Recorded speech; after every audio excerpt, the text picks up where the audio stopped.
우리 서로에게 축복하고 인사하는 시간 같습니다. 샬롬하고 인사하십니다. 샬롬 샬롬 샬롬 샬롬 샬롬 샬롬. 하나님 사랑합니다. 여러분 주 안에서 사랑합니다. 미안해요, 괜찮아요, 고맙습니다 하십니다. 죄송합니다, 괜찮습니다, 고맙습니다, 감사합니다. 오늘도 귀한 하루 하나님 이렇게 열어주시고 함께 예배할 수 있는 그런 믿음과 사랑과 마음을 주신 여러분 감사합니다. 오늘 말씀 모세가 노래하죠. 이제 홍해를 건너서 노래합니다. 우리는 우리 앞에 있는 얼마나 많은 홍해들을 하루에도 수십 번씩 수백 번씩 건너나 하는 생각을 이 말씀을 묵상하면서 해봅니다. 홍해를 건너서 펼쳐질 광야를 바라보면서 우리들 한번 깊이 묵상해보는 시간 같습니다. 지금 막 홍해를 건넜다면 이스라엘 사람들의 마음은 어땠을까요? 우리가 지금 홍해를 건너서 물에 수장된 애국의 병사들을 우리가 바라본다면 어떤 마음일까요? 이렇게 이 15장의 노래를 부르기만 했겠습니까? 20절에 21절에 보니까 아론의 누이 선지자 미리암이 손에 소고를 잡으매 모든 여인도 그를 따라 나오며 소고를 잡고 춤을 추었다라고 얘기하네요. 다윗이 언약궤를 메고 와서 도착해서 바지가 흘러나르는 것도 모를 정도로 그렇게 기뻐하면서 춤추듯이 여기도 그렇습니다. 미리암이 그들에게 화답하여 이르되 너희는 여호와를 찬송하라. 그는 높고 영화로우시며 말과 그 탄자를 바다에 던지셨음이로다. 얼마나 마음에 기쁘고 또한 하나님이 살아계시구나 하는 것을 느끼고 눈이 열리는 순간이죠. 왜냐하면 보이지 않던 하나님이 세상에 있을 수도 없게 바다를 갈라서 우리가 도착하게 하신 것만이 아니고 뒤에 오는 그 적군의 병마들이 한가운데 들어왔을 때 모두 다 삭혀버리는 그것을 보면서 얼마나 경탄과 감탄과 인간은 그렇다라는 생각이 들어요. 예수님이 오셨을 때도 다른 것보다도 이적과 기사와 또한 병고침과 생명 살림이 있었을 때 그것들을 보고 몰려다니죠. 그런 말씀하시죠. 너희들이 나를 사랑한 것이 아니라 그런 이적 또한 먹을 것들을 오병이어의 기적을 일으키니까 너희들이 나를 따라다니는 거 아니냐라는 말씀하는 부분이 있듯이 우리는 참 연약한 아까 찬송회처럼 연약한 우리들일 수밖에 없는데 하나님은 그래도 늘 품어주십니다. 성가대에서 지휘를 18년 동안 한 어떤 집사님의 고백이 올라와 있는 걸 봤어요. 이분에게는 하나의 버릇이 있었다고 합니다. 꼭 밥을 먹을 때마다 소주를 한 병씩 마시는 그런 버릇을 갖고 있었대요. 그러면서도 본인은 그것을 정당화를 했대요. 내가 술이 취하는 것도 아니고 그렇다고 어디 술집을 가가지고 흥탕만탕 돈을 쓰는 것도 아니고 어떤 여인들과 향락을 하면서 술에 취하는 것도 아닌데 반주로 한 병씩 마시는 게 무슨 죄가 되느냐라는 생각을 했다고 합니다. 근데 이분이 방글라데시에 선교를 가게 됐대요. 그리고 18년 동안 지휘를 하면서도 얼마나 연습을 많이 했겠어요. 연습을 1절 이상 연습을 하게 되면 아주 그게 지루하고 힘이 들었다고 그래요. 지휘를 하면서 또 성가대를 이렇게 가리켜 가면서도 그것을 연습을 해 가면서도 그리고 3분 이상은 기도를 절대 할 수도 없고 하지도 못했다고 합니다. 그런데 방글라데시에 가서 거기서 예배를 드리다가 하나님을 만난 거예요. 인격적인 성령의 어떤 감동을 깊이 받았겠죠. 하염없이 눈물을 많이 흘리고 울면서 본인의 술 먹던 그 버릇이 나도 모르게 나에게 중독이 되어 있었구나라는 것을 깨닫게 되고 내 몸을, 내 성전을 하나님이 주신 귀한 성전이 뭐에 먹혀가고 있구나, 술에 먹혀가고 있구나, 나쁜 그 독에 내 몸이 먹혀가고 있구나라는 것을 생각하고 그렇게 주님의 마음이 가슴에 아프면서 얼마나 아파하셨을까 그걸 생각하면서 많이 울었다. 그리고 부족할 것이 없던 성가대 지휘 정도 할 분이면은 그죠? 생활도 어느 정도 안정이 돼 있었을 것이고 좋은 그 삶을 살던 사람이 모든 것을 다 정리하고 방글라데시에 가서 그 가난하고 불쌍한 사람들을 위해서 내가 살아야 되겠다라는 그런 마음을 먹고 모든 그 가산을 정리하는 그런 이야기가 올라와 있더라고요. 이분은 홍해를 건넌 거죠. 비로소 18년 동안 지휘자를 하고 뭐 얼마나 봉사를 많이 하니 교회에서도 얼마나 많은 영향력을 갖고 있겠죠. 우리도 모르게 교회에서 그런 어떤 직책에 있게 되다 보면 나도 모르게 권위를 느끼게 돼요. 그죠? 권위 의식이 들어오게 됩니다. 그래서 사람들을 그냥 없이 여길 수도 있고 함부로 대할 수도 있고 그리고 내가 하는 모든 것들은 별로 이거는 괜찮아. 나는 괜찮아. 그러면서도 또 눈에 보이는 어떤 상대방들을 향하여서는 지적을 하게 되죠. 이런 우리도 모르는 이런 마음들이 비로소 홍해를 건너자 그게 다 깨지고 눈이 열려서 하나님의 나라가 바라 보이고 주님의 마음이 느껴지고 주님의 섬김과 헌신이 느껴지는 순간 홍해를 이제는 건넜으니까 그 다음에는 어떤 마음이 들까요? 이제는 또 하나님이 우리에게 어떤 것을 펼쳐주시고 열어주실까 하는 기대를 가지고 바라보게 되겠죠. 본문 1절과 2절을 우리 다시 한번 읽어볼까요? 이때 모세와 이스라엘 자손이 이 노래로 야훼께 노래하니 일렀을 때 내가 여호와를 찬송하리니 그는 높고 영화로우시며 말과 그 탄자를 바다에 던지셨음이로다. 2절에 여호와는 나의 힘이여 노래시며 나의 구원이시로다. 그는 나의 하나님이시니 내가 그를 찬송할 것이요 내 아버지의 하나님이시니 내가 그를 높이리로다. 네, 이제야 제대로 하나님의 능력과 위엄을 보고 깨달은 거예요. 이제야 그런 기적이 일어나야 우리는 어떤 현상이 일어나야 어이구 그렇구나 하고 깜짝 놀라죠. 그것이 가장 자주 일어나는 부분이 저는 기도라고 생각을 합니다.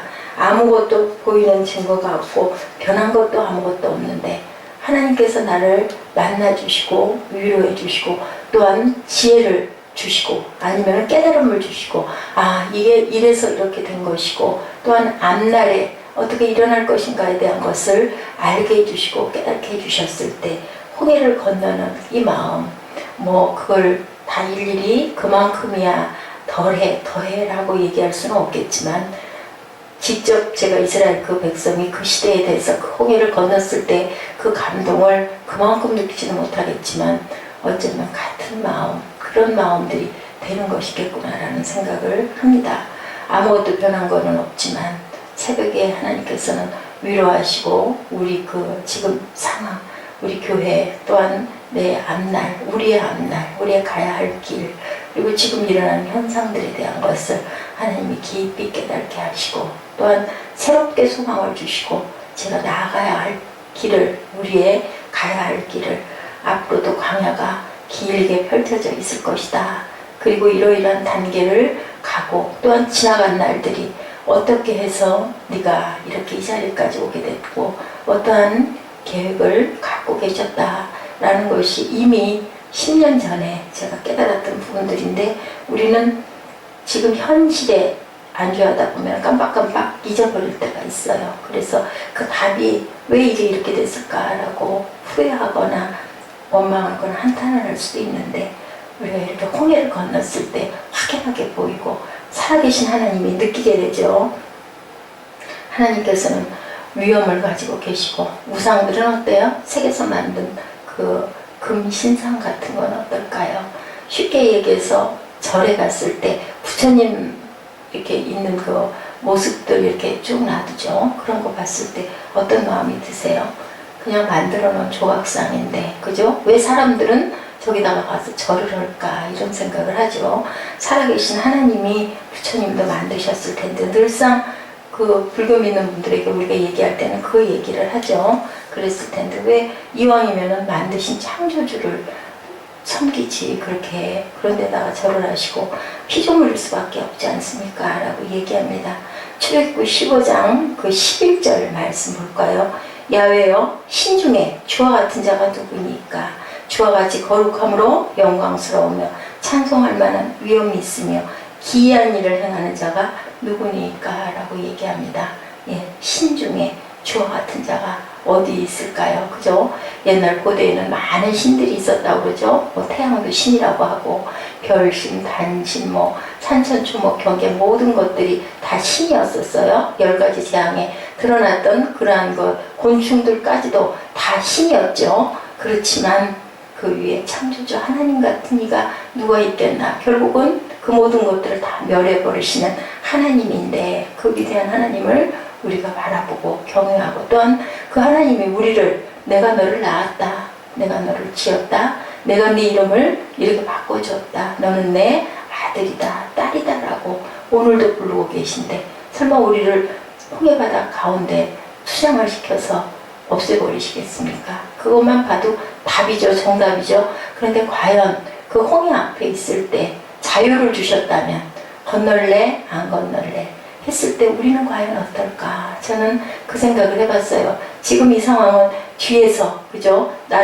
내가 건너지 않으면 죽어요. 이렇게 죽으나 저렇게 죽으나 어쩔 수가 없다 보니까 모세가 인도하니까 그저 건너보자. 또 나 혼자가 아니니까 많은 사람들이 떠밀려가는 상황이니까 그냥 무서워서라도 겁이 나서라도 나도 모르게 건널 수도 있지만 하나님은 어떻게 하셨어요? 우리에게 자유의지를 주셨죠. 사단의 모습은 사실은 영적인 모습이기 때문에 보이지 않기도 해요. 그리고 세상에서는 그 사단이 묘하게 아름답게 우리를 유혹하기도 하죠. 이리 와. 거기 가면 너 물에 빠져 죽어. 왜 그리 가려고 해? 얼마나 힘들게. 너 그러다 죽으면 어떻게 할 거야? 이렇게 속삭입니다. 이 속으로 들어와.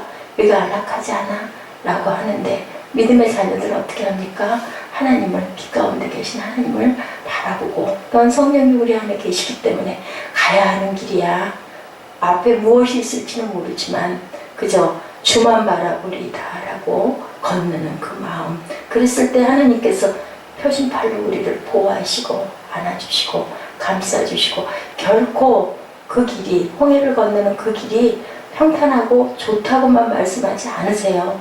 십자가를 지고 오라고 그러셨지. 놓고 와라. 내가 너를 혹 들어서 천국에다 갖다 앉혀줄게. 무릉도원이 펼쳐져 있어. 라고 말씀하시지 않죠. 그 모본을 주님께서 보여주셨죠. 어저께 아이들 꿈동이 동영상을 제가 찾다가 요번 주에 우리가 같이 함께 봐야 할 동영상이 예수님의 여러 가지 이적과 기사를 일으키고 결국은 십자가에 못 박히는 그 부분을 제가 마지막 부분을 봤어요. 여러 차례를 필요한 부분이 있어서 그러면서 그 생각을 했어요. 주님도 저렇게 끝까지 공의의 하나님께서 제물로 피 흘림이 없으면 사함이 없기 때문에 전혀 예외가 없이 내가 이 잔을 꼭 마셔야 하겠습니까? 얼마나 갈등을 하십니까? 육신을 입고 오신 주님이시기 때문에 그리고 나를 버리시니까까지 했죠. 얼마나 고통스러우면. 근데 결국은 다 이뤘다. 왜요? 우리들의 갈등이 주님 안에도 나타나요. 기도하실 때. 그런 것처럼 우리는 얼마나 연약합니까? 뭐 될 바가 아니죠. 비할 바가 아니죠. 그러니 얼마나 비틀거립니까? 그런데도 매 순간마다 인도해 주시는 하나님을 우리가 느끼는 것은 성령이 우리를 도우시고 말씀으로 우리를 이렇게 양육하시고 아는 부분도 또 깨닫게 하시고 느끼게 하시고 이해하게 하시고 알게 하시는 하나님. 그래서 호세아가 그렇게 고백을 한 것 같아요. 주를 알자, 힘써 알자. 어떤 목사님의 말씀이 그런 말씀을 하시더라고요. 신앙의 연조를 결코 무시할 수가 없습니다. 나중난 자가 먼저 된다고 하기는 하지만 그 신앙의 뿌리가 얼마나 깊고 대단한 건지 모릅니다. 초신자는 초신자일 수밖에 없고 어떤 현상에 어이쿠나 하는 부분 때문에 마음이 그렇다도 우리 마음 안에는 늘 사단이 다리를 들고 앉아있고 상황을 통해서 건강을 통해서 들이치다 보면은 거꾸로 질 수밖에 없고 아이 나 이거 너무 힘들어서 안 건너갈래. 그냥 되돌아갈래. 아니면 그냥 여기서 이 자리에서 머무를래. 이럴 수가 많다. 신앙의 연조는 무시할 수가 없는 거다라는 얘기를 제가 들었어요. 글쎄요, 그럴 수 있겠죠. 네, 그렇지만 우리는 기도해야겠죠. 하나님께서는 우리 모두를 악한 자나 착한 자에게 모두 일반적인 계시를 주시고 그리고 살라고 하시죠. 생명을 주셨어요. 어제 제가 목숨과 생명이 다르다고 말씀드린 것처럼 우리가 호흡할 수 있고 생각할 수 있도록 살아있는 날생자죠. 생명할 때 그것을 주셨기 때문에 매 순간마다 호흡을 하면서 숨을 쉬고 갑니다. 그러면서 우리에게 생각할 수 있는 마음과 선택의 의지와 자유를 주셨는데 우리는 중보해야 할 줄로 믿습니다. 하나님과 함께 떠나는 여행이라는 것을 알고 깨달은다면, 알고 가면, 제가 산길을 많이 잃어버렸던 적이 있죠. 도매 뒷산인데도 나중에는 두려움이 오고 무서움이 오고 공포가 와요. 뭐 이렇게 가면 되겠지 하고 생각하고 질러가다 보면 아니고 끝없이 헤매다 보면 진땀이 납니다. 온몸에 땀이 나고 그러다 보면 자신이 없어지고 바로 여기 바로 조금만 더 가면 집인데도 안 보일 때가 있어요. 그런데 길을 알고 따라가면 어때요? 다리가 좀 아프더라도 뭐 이렇게 좀 가다 보면 뭐가 나오고 집이 나오니까, 이런 것처럼 하나님이 우리를 인도하시고 우리를 이끌고 계신다는 걸 믿는다면 그러면 마음에 안심이 오지 않습니까? 어떨 때 두려움이 와요? 모를 때, 이제 알 수가 없을 때, 혼돈이 올 때, 그 흑암, 그죠? 저는 평생 잊어버릴 수 없을 것 같아요. 그 들이닥쳤던, 덮쳤던 그 흑암. 근데 그래도 예수의 피라는 그 세 글자가 제일 짧은 게 예수의 피예요. 뭐 예수 이름으로 물러가라 이런 얘기를 할 경험이 없었어요. 그러면서 그 흑암의 그 시커먼 그것이 그렇게 들이닥치면서 그 순간적인 두려움, 입에서 소리도 나지 않을 만큼 내가 완전히 그냥 굳어버린 것 같은 그 상태, 그 상태에서 그냥 그 총각이죠. 몇 초를. 그러다가 그 입술에서 고함이 나왔던 그 순간, 그리고 흑암이 우리를 순간순간 먹어요. 그죠? 그럴 때마다 우리는 예수 이름으로 승리하고 나아가고 말씀으로 대적하고, 왜냐하면 눈에 보이지 않는 그 흑암의 세력들이 우리를 틈타고 있고 교회를 먹으려고 하고 있고, 주님이 계시기에 하나님께서 우리를 지키고 보호하고 계시기에 우리는 절대로 넘어지지 않습니다.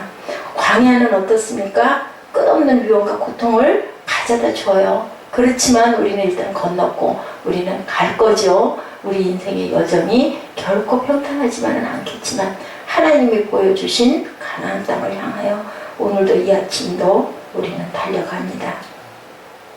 이 경계선을 넘는 사람들에게만 주어지는 선택권이 있죠. 하나님과 동행하며 고통 가운데서 위대하신 하나님을 찬양하고 갈 것인지, 고통과 불평을, 원망을 하면서 매 순간마다 너무 덥고 너무 춥고, 정말 춥고 덥다 그래요. 견디기가 너무너무 힘들더라고 그래요. 그런데 그 길을 우리가 지금 입술로 말을 하지만, 특히나 저 같은 경우에 과연 여기서 하루나 견뎌놨을까? 그런데 하루 이틀이 아니라 40년이라고 그러네요. 그죠? 일주일도 아니고 그 시대에 어땠을까? 상상만 해봐도 정말 짐작이 가고요. 그 이스라엘 백성들 못지않은 원망과 불평과 한탄과 당장에 내가 여기서 죽는 게 낫지 소리를 하고도 남을 것 같은 그러한 환경이에요. 그 환경은. 그런데 우리는 찬양하고 갈 것인지, 원망하고 불평하고 한탄하고 주저앉아 있을 것인지, 선택은 우리에게 있다라는 거죠. 네. 사람들이 얘기합니다. 단기 훈련을 간 사람들이 특히 그런 얘기를 많이 한다고 그래요. 영성 훈련에 들어간 사람들이 그런 얘기를 많이 한다고 그래요. 너무 힘들다. 이럴 줄 몰랐다. 라고 이야기를 한다고 그래요.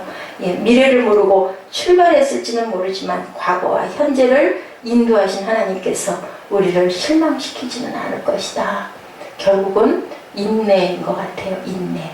오래 참음. 인내하기 위한 오래 참음. 그리고 온유를, 제가 어저께 말씀드렸죠. 모세가 어찌하여 느보산에서 그렇게 가나안을 바라보고 잠들 수밖에 없었나. 결국은 온전한 마지막 온유를, 마지막 통과를 하지 못했기 때문이 아닐까 이런 생각을 하는데요. 우리도 마지막까지 잘 통과해서 홍해를 잘 건너고 그리고 광야의 여정을 출발할 때 무엇으로 무장하고, 하나님의 말씀으로 무장하고, 믿음으로 무장하고, 성령의 열매, 오래 참음으로 무장하고 달려갔을 때 가나안이 우리를 기다리고 젖과 꿀이 흐르죠. 저 높은 신의 산을 오르고 신의 광야와 바람 광야의 모래바람을 마주보고 우리가 불평하시겠습니까? 아니면은 주님을 찬양하며 힘을 얻어서 가시겠습니까? 그것은, 선택은 저와 여러분에게 있는 겁니다. 위대하신 주님이죠. 홍해를 건너기 전에 불평과 두려움에 찼던 그들이 이미 홍해를 건넜어요. 홍해를 가르신 하나님을 보고 물에 수장되는 애굽의 백성을 받고 위험 속에 자신을 구원하신 하나님의 손길을 이제 경험하고 찬양하죠. 네, 결코 홍해를 건너기 전에는 부를 수 없었던 찬양을 한 거예요. 네, 이래서 이겨놓고 싸우는 거죠. 다 된 경기다라는 얘기. 9회 말이 어떻다고요? 예, 야구에서 말로가 돼서 9회 말. 그때 이겼을 때 그거. 근데 우리 재방송 볼 때는 어때요? 그거보다 훨씬 마음에 안정이 돼 있죠. 어차피 이긴 경기니까 라고 안다는 거죠. 하나님께서 우리 손을 들고 우리를 붙잡고 계신다면 분명히 사단은 물러갈 줄로 믿습니다. 네, 내가 우리가 주목해야 할 것은 이 노래를 부르는 주어가 내가로 되어 있다는 거예요. 하나님은 나의 하나님이시고 나의 구원이시고 나의 방패이시고 나의 반석이시고 나의 요새이시고 나를 보호하시는 그러한 근데 그 손으로 우리를 덮으시리라. 저는 그 찬양을 그래서 그렇게 좋아합니다. 모세와 이스라엘 백성이 부르는 찬송의 주제가 이때 모세와 이스라엘 자손이 이 노래로 야훼께 노래한 일렀을 때 내가 여호와를 찬송하리니 그는 높고 영화로우시며 말과 탄자를 바다에 던지셨습니다.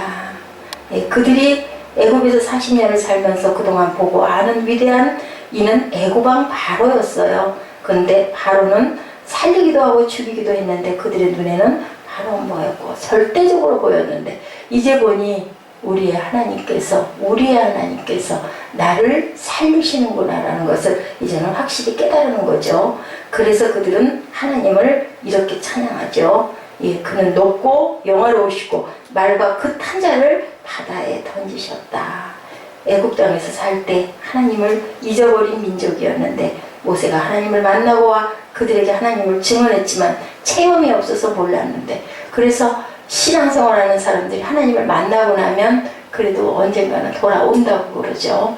길게 광야를 돌다가 결국은 그 체험신앙이 있고 성령으로 하나님을 만난 사람들은 그걸 잊어버릴 수가 없어요. 깨어 일어나기 때문에 언젠가는. 그런데 안타깝죠. 좀 빠른 길로 하나님께 온전하게 가면 좋은데 세상 경치 모든 걸 다 경험하고 맨 나중에 오면 나이가 늦어서 너무 늙고 그저 힘없고 시간도 없고 얼마나 안타깝습니까? 그런데 결국은 뭐예요? 본인이 해야 돼요. 해보고 해봐야 돼요.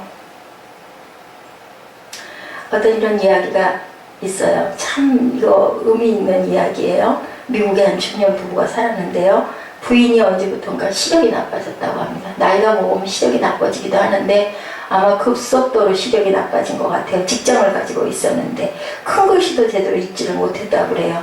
근데 너무 힘이 들다 보니까 어쩔 수가 없어서 남편이 아내를 늘 출근을 시켜주고 그리고 남편이 직장으로 가고 이런 세월을 한 1년여 이렇게 갔다고 합니다. 어느 날인가 남편이 얘기했대요. 이제는 이만큼 내가 이렇게 해줬으니까 당신 스스로 한번 직장일을 가보는 게 어때? 이렇게 타고 가면 되지 않아? 알려주니까 아내가 어쩔 수 없이 해보겠습니다 하면서도 마음속으로 굉장히 마음이 많이 아팠다고 그럽니다.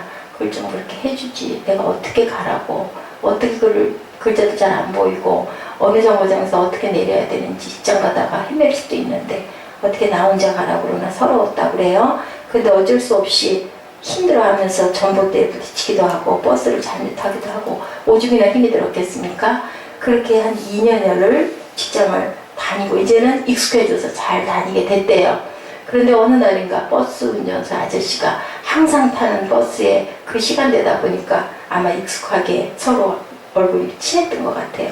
그 아저씨가 그날따라 버스에서 내리는데 이렇게 얘기를 하더라고 합니다. 참 행복하시겠습니다. 그래서 뭐가요? 그리고 차를 서서 얘기를 했더니 어떻게 그렇게 하나도 빠짐없이 부인 뒤에는 남편이 항상 그렇게 앉아 계십니까? 저는 그거를 보고 정말 행복한 여인이구나 라는 생각을 했습니다. 깜짝 놀랐다고 그러죠. 아내가 직장에 잘 도착하는 것까지 본 다음에 모르게 아내 뒤를 늘 따라다니면서 그렇게 하고 자기의 그 직장으로 향하는 남편. 왜 그랬을까요? 네가 홀로 서서 잘 가거라 라는 것을. 그러면서도 염려가 돼서 걱정이 돼서 뒷자리에 늘 앉아서 모르게. 왜냐하면 너무너무 의지하면 안 되니까. 예, 어떤 것을 느끼십니까? 네, 우리 하나님의 마음, 주님의 마음, 그렇죠. 사랑하는 아내가 잘못될까봐 그렇게 늘 따라다니면서, 그런데 알면 너무 거기에 안일해질까봐, 자기 자립이 안 될까봐 모르게 보이지 않는 자리에서 그렇게 꾸준하게 따라다녔던 그 남편의 사랑을 느끼고는 얼마나 많은 통곡을 했는지 모른다라는 그런 이야기가 올라와 있습니다. 이론적인 신앙을 가진 사람들은 찬송을 부를 일이 없어요. 그죠? 예, 누구 그 얘기 하더라고요. 이제는 자신의 이성이 깨어 일어난 거다. 판단하는 거죠. 내가 왜 그걸 꼭 그렇게 해야 되는데, 나는 이렇게 하고 싶은데 도대체 왜 목사라고 아니면 부모라고 나의 모든 것을 다 일일이 간섭하고 얘기할 그럴 게 어디 있어. 나는 내가 하고 싶은 대로 할 거예요. 되들으면 맞는 얘기일 수도 있어요. 근데 어때요? 성령이 충만한 사람들은 목회자를 아니면 주님의 음성을 온전하게 듣고 가요. 아주 가장 미련한 방법으로, 아주 바보 같은 방법으로 가라고 하시면 우리 이성은 어떻게 해요? 내가 왜 그걸 그렇게 해야 돼? 난 이걸 이렇게 하고 싶은데, 그게 더 편하고 더 좋은데, 나 너무너무 그렇게 이렇게 부담되는 거 너무너무 싫어. 이제 이런 마음을 먹게 되는 건데, 하나님의 영에 감동된 사람들은 미련해도 바보 같아도 바보가 되라고 그러더라고요. 말을 하지 말고 입을 다물고 바보가 되라. 그러려면 내 마음을 뭘로 무장하고? 성령으로 무장하고, 하나님 제가 이렇습니다. 덜 아프게 해주세요 해야 될 것 같아요. 상처가 쏙 들어와가지고 깊이 흔적이 남지 않도록 막을 수 있도록 하나님께서 나를 보호하신다, 고치신다, 그리고 싸매신다. 그것을 믿고 억울하더라도 그저 입 다물고 묵묵히 주님의 마음처럼 도살장에 끌려 들어가는 양처럼 그렇게 잠잠하다고 그러죠. 주님의 모습이 그러셨죠. 그걸 알고 계셨기 때문에. 아스피린과 타이레놀이 하나님보다 더 커 보이죠. 머리가 너무 많이 아플 때는 무조건. 근데 그건 많이 먹으면 어떻게 돼요? 중독이 들게 되고 그 약이 듣지 않게 됩니다.